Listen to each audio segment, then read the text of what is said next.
सोचिए, जो कुछ भी हम अपने आसपास देखते हैं, सुनते हैं, महसूस करते हैं, क्या वो सच में वैसा ही है जैसा हमें लगता है?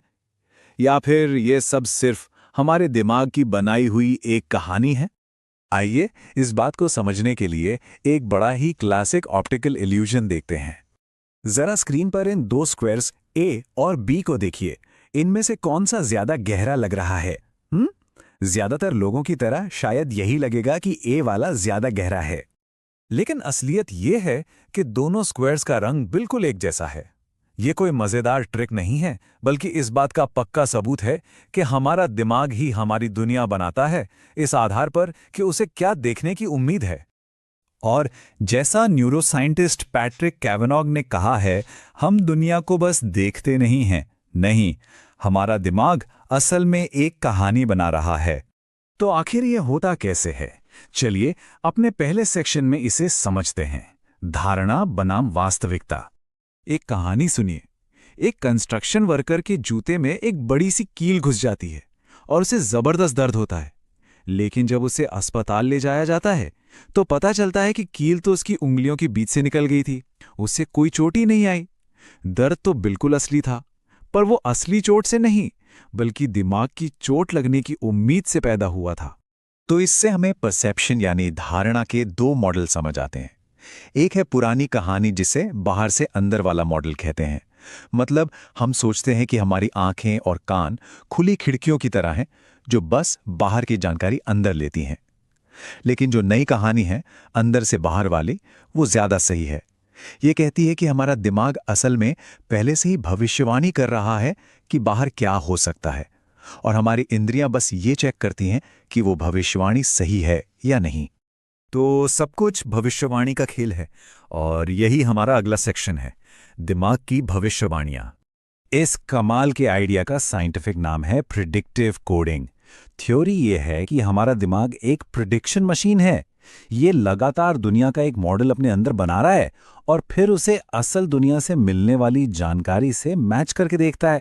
इस पूरी प्रोसेस को 3 आसान स्टेप्स में समझ सकते हैं। स्टेप 1, प्रिडिक्ट करना, मतलब दिमाग अपने पुराने अनुभवों के आधार पर अनुमान लगाता है। स्टेप 2, सेंस करना, यानी आंख, कान, नाक से असल दुनिया का डेटा लेना। और स्टेप 3, करेक्ट करना, अगर अनुमान और असलियत में कोई फर्क है, जिसे प्रेडिक्शन एरर कहते हैं, तो दिमाग फौरन अपने मॉडल को अपडेट कर लेता है।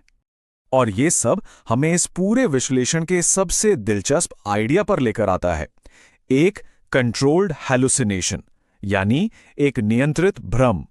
न्यूरोसाइंटिस्ट अनिल सेठ ने इसे बहुत अच्छे से समझाया है।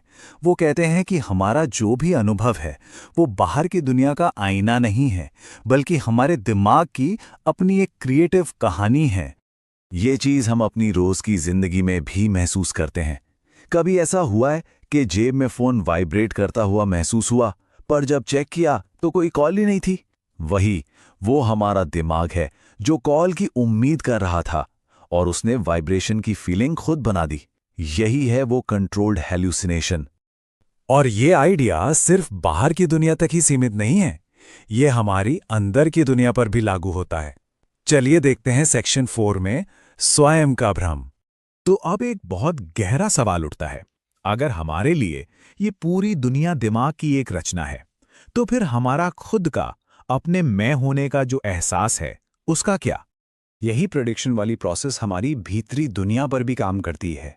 हमारे इमोशंस, हमारी भावनाएं, वो सिर्फ किसी घटना की वजह से नहीं आती, बल्कि दिमाग उन्हें बनाता है। यहाँ तक कि हमारा जो ये एहसास है कि मैं एक ही इंसान हूँ जो हमेशा से ऐसा ही है, ये भी एक परसेप्शन है, एक धारणा। मजे की बात यह है कि बौद्ध फिलॉसफी में सदियों से अनात्म यानी नो सेल्फ की बात कही गई है, और अब न्यूरोसाइंस एक बिल्कुल अलग रास्ते से उसी तरह के नतीजों पर पहुंच रही है। तो सवाल यह है कि अगर ये सब एक कहानी है, तो इसका मकसद क्या है? आइए अपने आखिरी सेक्शन पर चलते हैं, कहानी में जीना। देखिए, सबसे जरूरी बात यह है कि हमारे दिमाग का काम हमें सच्चाई दिखाना नहीं है, उसका सिर्फ एक ही काम है, हमें जिंदा रखना। हमारी जो रियलिटी है वो एक तरह से कंप्यूटर के यूजर इंटरफेस जैसी है। वो हमें दुनिया में जीने और काम करने में मदद करती है, और क्योंकि हम सबके दिमाग की भविष्यवाणियां थोड़ी थोड़ी अलग होती हैं, इसलिए हम सब थोड़ी थोड़ी अलग रियलिटी में जीते हैं। तो ये सारी बातें हमें एक आखिरी सवाल पर लाकर छोड़ देती हैं। अगर हमारी रियलिटी बस एक कहानी है जो हमें जिंदा रखने के लिए बनाई गई है, तो हमारा दिमाग हमें कौन सी कहानी सुना रहा है?